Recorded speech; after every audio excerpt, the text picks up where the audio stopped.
mundur sang Rekyana pateh ndanging Prawadya Bala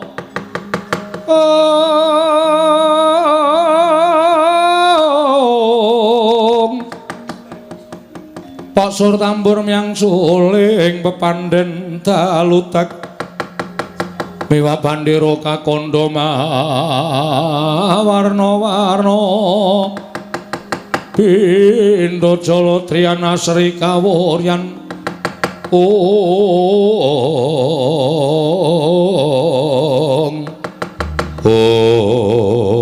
Koko Prabu ingkang rayenggar burujipun Setyaki Cemadung dawuh wonten paridamel menapa Ora Bingkeng putra Punantarja Cemadung dawuh wonten paridamel menapa sinuwun ngabdipun Udawa Cemadung dawuh wonten paridamel menapa Oh la dalah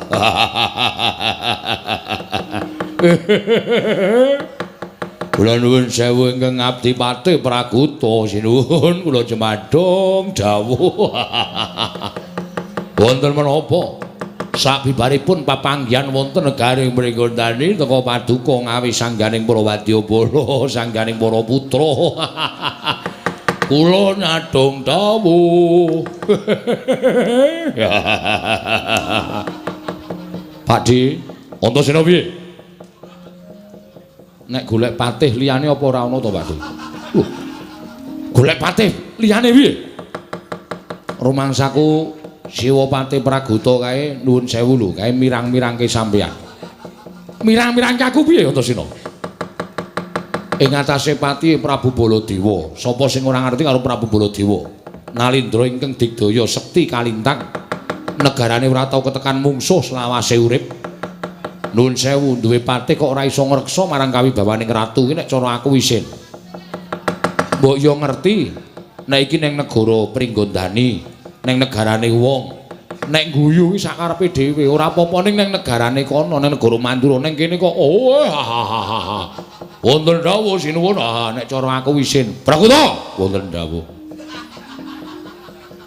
kowe iso meneng ora Dul iso meneng ora saged kuwi apa ora mirang-mirangke memuni sagete buantre ra jamak-jamak Prakuta wonten dawuh tak kira bener apa sing dadi ature anakku Antasena. Kowe wis pirang-pira to tak kandhani? He nggih. Kowe iki nek negarane wong liya aja guyu sak enakmu dhewe. Ngreksa karo panjenengan ingsun. Aku ki Nalendra. Aku nek negaraku disembah, ning Ngamarta aku diajeni, ning Darawati ki do nyembah karo aku kabeh. Aku anggere nggawa kowe ki mesti isin to. Isinipun wonten pundi? Panjenengan menika lingsem wonten pundi? Lho kowe iki lho. Mbok yo ngerti tata krama aja guyang-guyu sak karepe dhewe. Oh, la nuwun sewu. Nek kula niku dipun penging gumujeng kula aturi pados patih sanesipun. Lho kok kon golek patih liyane piye? Ah, lha niku ciri wanci. Isane mari nek pun tekaning pati. Kula niku ya seneng ya guyu, susah ya guyu. Teng pundi papan kula menika wis mesti gumujeng enten menika wis dadi ciri khas kula. Mboten iso diowahi, ning nyatane kula niku malah awet enom. Sing jeneng wong seneng atine niku mesti iso nyirnake penyakit werna-werna. Iya, aku percaya. Ning leren ana nggonmu guyu kuwi. Nggih, mboten ketang mboko sekedhik kula lereni. Wah. Wis dadi watak mbok elekake. Aja mbok elekake wis ben. Ciri wancine Praguta kaya ngono, aja mbok elekake. Sing wigati kowe meneha dawuh karo para kang padha wis kepareng sowan iki. Setyaki wonten timbalan. Antarja wonten timbalan. Kakang Patih Udawa wonten timbalan sinuwun. Praguta, wis. Arep guyu meneh nggih wonten dawuh.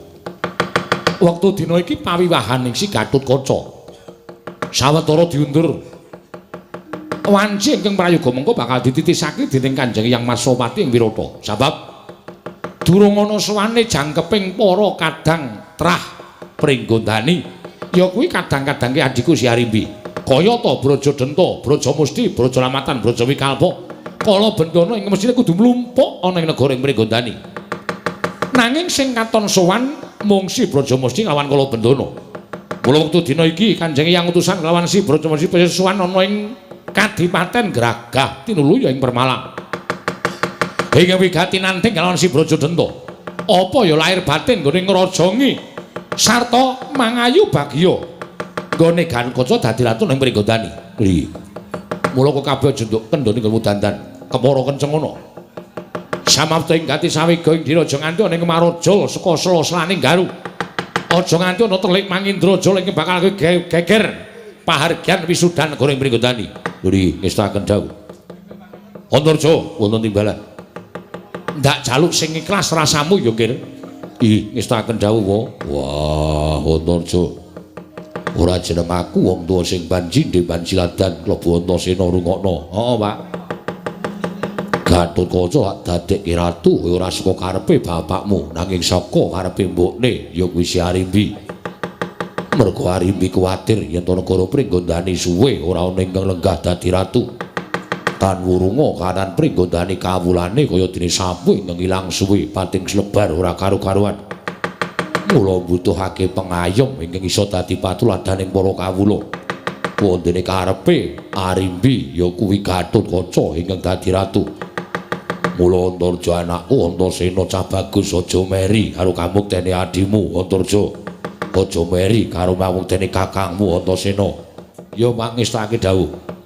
Aku sithik wae ora duwe rasa meli, malah aku nyengkuyung karo lenggahing kakang Garukaca. Le dadi nalindra negara Pringgondani. Yen perlu sapa sing bakal gawe geger kanan Pringgondani wisudaning kakang Garukaca, aku sing bakal njaga katentreman negara Pringgondani. Wah, bagus. Pancen yo ngono. Wah, males. Antarja yo ngono. Inggih, Kanjeng Rama Kyai kula mboten badhe wonten raos meri kan kadang kula pun Kyai Gatotkaca. Tumrap kula saya saya manteng anggen kula nggadahi jiwa kasatriyan menawi benjang kula saged bebodro negari. Yasa piyambak tuwin kula dados nalindra piyambak. Bagus. Wah, anak Werkudara. Kudu nglenggoni opor bebek. Enak niku ndasmu. Ngandel ora? Opor bebek iki apa? Wah, kula seneng niku. Wah, kae sambel, kae kerupuk. Opor bebek iki mentas awake dhewek kuwi derki tembung. Oh, tak kira ajeng do sami tumbas opor bebek.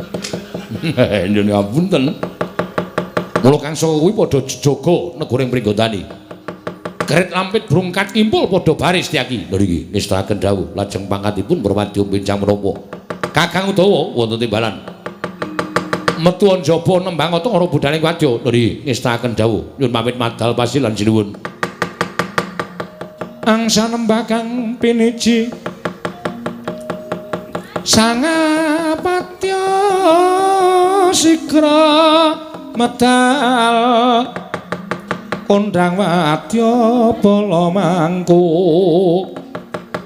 rumahap kang para wadya anampi dawuhira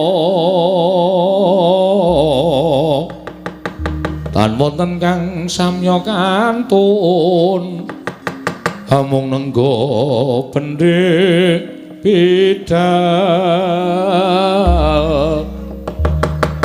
mung jir tret tret tret tret tret tret tret. Matur dhateng Gusti kula ingkang sinumrawi katitip reksa satu kabidalaken sowan ciwanci bodhol boten badhe anguci wani. Yen to kabeh padha miranti nembang ata ora pisan dandan pindho nglumpuk ping 3 bodhol. Nuri ngestaken dawuh nyuwun pamit madal pasilan. Sing ati-ati aja kaya bocah cilik. Enjing beda gumura saking jroning praja.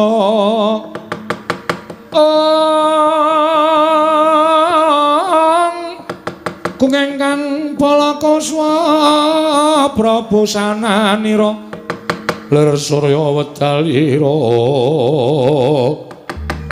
saka ing Jwalanidi arsa madangi jagat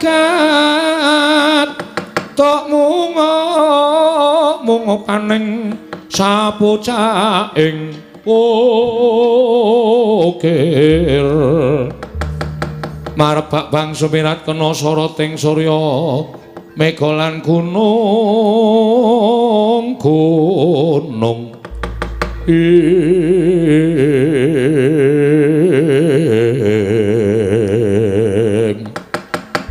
kapyarsa swaranipun